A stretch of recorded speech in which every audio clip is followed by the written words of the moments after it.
Mga peps, good afternoon. Eto, mag-video lang ako for the sake of, dahil eto na ang new normal at ito ang aking buhay from woman to a woman na nasa bahay, walang trabaho, walang kita.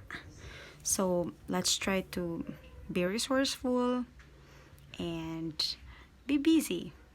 Normally, ang ginagawa ko ngayon, nandito pala ako sa Manolo Fortis, Bukidnon.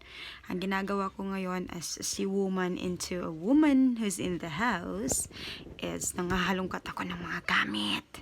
Yung mga gamit ng anak ko para ipang barter, papalitan ng gatas at kung ano-ano man para di masayang.